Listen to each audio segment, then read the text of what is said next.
pasti aku namanya suka. cilok, ini cireng, ini cilok. Cilor. Nah ini favorit aku, cilok. Enak ya. Intan, ini kan kalau kita ngomongin cilok, ini kan bahannya sagu nih.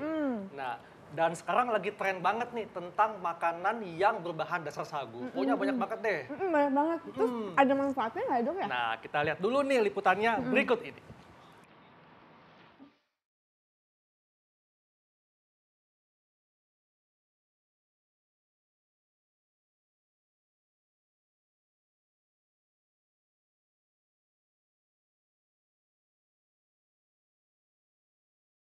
Sagu merupakan salah satu bahan makanan pokok masyarakat di Indonesia.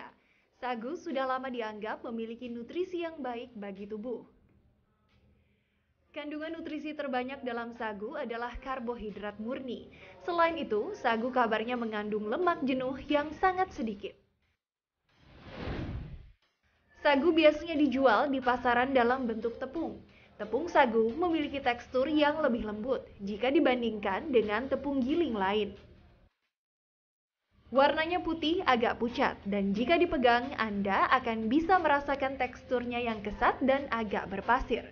Dalam keadaan sudah dimasak, maka tekstur tepung sagu akan mengental seperti lem.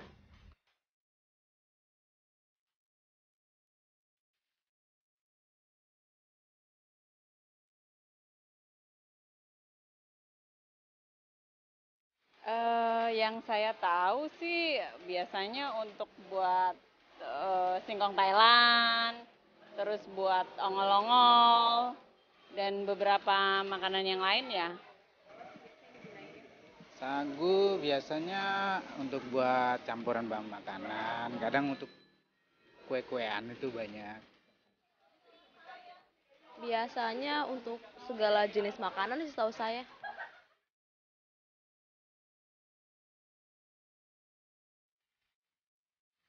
Kalau seperti yang saya ketahui itu salah satu untuk memperlancar pencernaan ya, dan juga untuk cocok nih buat orang diet nih. Nah, Untuk ini ya, saluran pencernaan, kemudian kira-kira yang memperlancar usus besar barangkali ya. Itu aja sih yang saya tahu ya. Setahu saya buat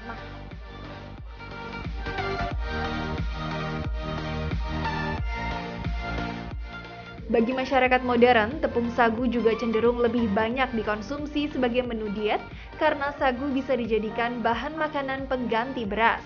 Ketika dikonsumsi, sagu tidak mudah berubah menjadi glukosa, sehingga kabarnya sering dianjurkan untuk mereka yang mengidap penyakit diabetes. Tapi benarkah demikian? Lantas adakah efek samping dari mengkonsumsi sagu? Temukan jawabannya hanya di Ayo Hidup Sehat.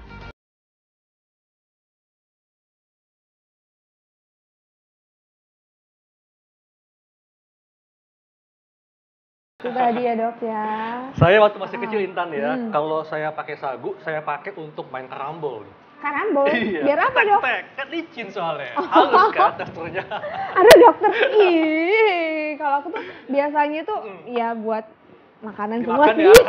Cilor, terus udah gitu buat cireng, terus apa nih namanya cilok gitu. Tadi kita lihat pendapat masyarakat nih tentang sagu. Ada yang bilang bisa melancarkan pencernaan. Makanya di tengah kita sudah ada Dr. Ida Gunawan, spesialis gizi klinik. Siang dok, apa Selamat kabar? siang, baik.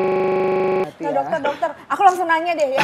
Langsung ya. Katanya ini sagu ini bisa untuk mencegah darah tinggi. Ini fakta atau mitos dok? Nah ini adalah mitos. Oh mitos. Jadi nggak bisa dijadiin alasan makan sagu. Iya betul. Jadi gini, kenapa kok orang awam selalu bilang sagu ini bagus loh untuk mencegah tekanan darah tinggi. Iya. Sagu ini kalau dibiarkan lama-lama, kalau dalam campuran makanan dia suka menjadi cair. Oh iya betul. Jadi pikirnya nanti kalau dimakan airnya menjadi lebih banyak menghilangkan panas dalam. Karena kalau orang awam itu semua tekanan darah tinggi, semua sakit selalu dikaitkan dengan panas dalam, masuk angin dan kawan-kawannya. Sebetulnya kalau kita lihat kandungan gizinya, kandungan gizi dari sagu ini sangat rendah komponen dari kaliumnya, potasiumnya. Padahal kita tahu yang bagus untuk menurunkan tekanan darah adalah kandungan potasium atau kalium. Nah jumlahnya nggak terlalu banyak sedikit, ya. dok, ya. Betul, dibanding dengan buah dan sayur ya banyakkan buah dan sayur. Nah, tadi dok di tayangan kita lihat ada masyarakat yang menganggap bahwa sagu ini membantu melancarkan sistem pencernaan. Ini fakta atau mitos? Dok? Nah, ini mitos lagi. Wah, mitos lagi ya. nggak Kok bisa buat bisa? diet dong. Iya, makanya tadi saya dengar juga bagus loh ya buat berdiet. Nah, sagu ini kaya akan karbohidrat. Jadi kandungan karbohidratnya tinggi sekali. Dalam 100 gram sagu, kira-kira 1 ons sagu, itu mengandung 84 gram karbohidrat. Jadi ini sangat bagus untuk menggantikan energi yang hilang. Jadi sumber energi, Dok, Sumber ya? energi yang sangat bagus sekali. Jadi buat daerah-daerah di Indonesia Timur ya, di mana yang namanya padi, nasi kan agak sulit mungkin numbuh ya, karena daerahnya yang kurang gitu baik, maka mereka mencari pengganti karbohidrat lainnya yang tinggi energi, salah satunya adalah sagu. Nah, tadi juga Dok, Ya. kan di tayangan tadi masyarakat juga menganggap bahwa sagu ini bisa sebagai pengganti nasi. Kalau kita Betul. melihat dari kandungan nutrisinya, lebih baik nasi atau sagu nih Dok? Nah, kalau secara kandungan nutrisi pasti nasi lebih untung, lebih masih di atas Lebih ya. banyak komponen nutrisinya ya. Karena masih ada yang namanya protein. Nah, protein di sagu ini jauh lebih kecil daripada nasi. Jadi kecil sekali, kira-kira 1 sampai 2 gram per 100 gram sagu. Nah, kalau seratnya, Dok? Nah, seratnya sekitar 2 sampai 3 gram per 100 gram sagu. Jadi enggak terlalu banyak juga. Kapan seratnya menjadi lebih tinggi yang tadi dikatakan, oh bagus ya buat melancarkan saluran cerna. Itu pasti dikaitkan dengan komponen seratnya. Ini kita lihat sagunya warnanya putih toh ya. Betul. Ada yang namanya sagu coklat.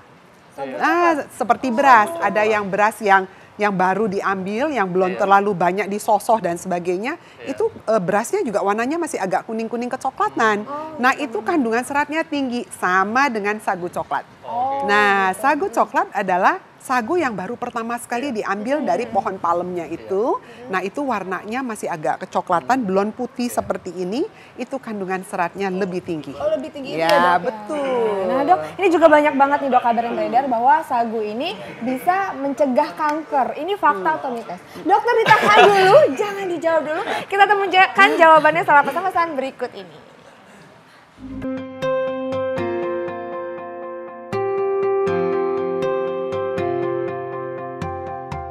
Tepung sagu merupakan olahan yang dihasilkan dari pemrosesan teras batang rumia atau pohon sagu. Beberapa daerah di Indonesia juga menjadikan sagu sebagai bahan makanan pokok, karena sagu dinilai memiliki kandungan karbohidrat yang setara dengan beras. Berikut ini adalah beberapa jenis olahan sagu yang sering dikonsumsi oleh masyarakat Indonesia, hasil rangkuman tim Ayo Hidup Sehat. Yang pertama ada kue rangi. Kue rangi atau sagu rangi merupakan salah satu kue tradisional asli Indonesia yang terbuat dari campuran tepung sagu. Kue rangi dibuat dengan memasukkan adonan sagu ke dalam cetakan yang bentuknya mirip dengan kue pancong atau bandros. Adonan dipanaskan dengan api kecil hingga matang, kemudian dicabut dari cetakan. Agar lebih nikmat ketika disantap, kue rangi kerap ditaburi dengan kelapa parut dan gula merah yang telah dikentalkan. Selain kelapa dan gula merah, bahan lain seperti nangka, nanas, atau durian juga kerap dioleskan untuk menambah cita rasa kue rangi. Berikutnya ada papeda. Makanan yang berbahan dasar bubur sagu ini biasanya hanya bisa kita temukan di daerah Maluku dan Papua. Dari segi fisik, papeda berwarna putih dengan tekstur kulit yang lengket seperti lem dan rasa yang tawar. Nah, selain sagu, papeda juga menggunakan bumbu-bumbu seperti kunyit dan aneka rempah-rempah lainnya. Untuk mengatasi rasanya yang tawar, papeda kerap disantap bersama dengan ikan tongkol dan siraman kuah kuning sehingga rasanya menjadi sangat istimewa. Berikutnya adalah ongol-ongol sagu. Kue tradisional berbahan sagu ini terbuat dari tepung sagu aren, gula jawa, kelapa, dan daun pandan. Kue ini biasanya banyak dijual di pasar-pasar tradisional di Indonesia dan tergolong ke dalam kategori kue basah. Ongol-ongol sagu ini memiliki tampilan yang cukup menarik. Selain bentuknya yang unik, kue ini juga biasa disajikan dengan taburan kelapa parut agar terasa lebih gurih. Kue tradisional ini akan sangat pas jika dinikmati dengan segelas teh atau kopi hangat saat berkumpul bersama keluarga. Yang terakhir adalah kue lompong sagu. Kue ini merupakan makanan khas Minang, Sumatera Barat yang sudah jarang ditemukan. Bahan dasar kue lompong adalah tepung sagu. Tepung sagu diaduk dan dicampur dengan pisang kepok, santan, kelapa, dan gula aren. Adonan kue tersebut kemudian dibungkus dengan daun pisang, lalu dipanggang di atas bara hingga mengeluarkan aroma yang khas. Setelah matang, kue berwarna kecoklatan ini sekilas mirip dengan kue khas Betawi, yaitu timus. Paduan rasa manis dan gurih dengan tekstur yang kenyal menjadikan kue ini terasa begitu nikmat di lidah dan pastinya tak terlupakan. Aduh, Wah, banyak ternyata ya enak-enak makanan banget, dari kue sagu. rangi, ongol-ongol, itu semua kesukaan aku. Kayak semuanya suka ya. Saya suka yang tadi, yang lompong sagu tuh. Udah Makanan pernah khas nyoba? Sumatera Barat. Oh, udah pernah nyoba? Oh, Iya, sesuai sama dari enak asalnya itu. ya. Nah, Dok, tadi kan aku belum dijawab nih pertanyaannya. Sagu dapat mencegah kanker, ini fakta atau mitos? Nah, ini mitos. Mitos Oh, lagi. mitos. Iya. Kenapa? Kalau kita bicara soal kanker, artinya kita biasa membutuhkan banyak antioksidan. Iya. Dan dalam sagu ini kandungan antioksidannya dalam bentuk vitamin dan mineral jumlahnya sangat minimal sekali ya. Jadi kalau ingin menjadikan dia sebagai pencegahan untuk kanker, mungkin lebih baik untuk mengambil dari sumber yang lebih tinggi kandungan antioksidan. Misalnya sayur dari buah-buahan ya, atau mungkin ada sumber protein lainnya. Oke, jadi ini mitos dok ya. Mitos. Nah, bagaimana dok dengan anggapan yang mengatakan bahwa sagu ini baik untuk kesehatan tulang dan sendi? Ini Iya. fakta atau mitos dok? Nah, ini juga mitos. Mitos lagi. Nah, Kenapa dok? Kenapa ya? Karena di dalam sagu ini tadi sudah saya katakan jumlah mineralnya, kalsium, magnesium, zat besi, kuprum dan sebagainya itu juga sangat minimal sekali ya, sedikit sekali. Jadi kalau dijadikan sebagai bahan untuk mencegah ya memang harus jumlahnya dalam jumlah yang lebih besar, Setuju, banyak ya. Tapi considernya pertimbangan kita kalau makan ini jumlahnya besar, artinya energinya juga nambah. Asupan karbohidratnya jadi berlebihan nantinya ya. Dok, dengan tadi kan dijelasin juga ya di video tadi kalau sagu ini memang rasanya tawar nih. Ya. Apakah memang sagu ini baik untuk gula darah ataupun penyandang diabetes? Ini fakta atau mitos, Dok? Nah ini juga mitos. Oh, mitos juga, Ya. Dok. Iya. Oh, Gini, kenapa? kalau kita bicara soal gula darah, artinya kita bicara sumber karbohidrat. Sumber karbohidrat harus dipertimbangkan antara glycemic index dan glycemic load. Iya. Glycemic index artinya kecepatan karbohidrat itu menaikkan kadar gula darah. Dan karena dia bentuknya tepung, di mana kandungan seratnya juga tidak banyak, dia mempunyai glycemic index yang medium sampai high. Yang artinya medium sampai cukup tinggi. Bagi penyandang diabetes, kita anjurkan pilihlah karbohidrat yang rendah GI-nya, yang glycemic index-nya. Namun, dalam beberapa literatur dikatakan bahwa sagu yang coklat, yang tadi saya sebutkan yang baru diambil, itu ternyata kaya akan amilosa dan juga resisten starch yang tinggi.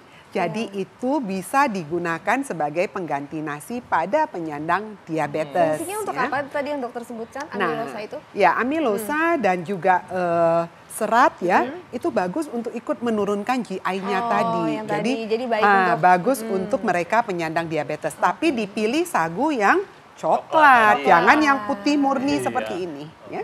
Dok, ini kan sagu mengandung karbohidrat dok ya, Iya. dan mengenyangkan. Iya. Nah ini ada anggapan mengatakan bahwa sagu bisa meredakan perut kembung. Ini fakta atau mitos dok? Nah ini juga mitos. Oh mitos lagi. Ya, Kenapa, mitos Dok? ya. Jadi gini, kenapa kok banyak? Saya banyak baca ya di literatur juga mereka katakan bahwa ini bagus sekali untuk menghilangkan perut kembung karena mudah dicerna.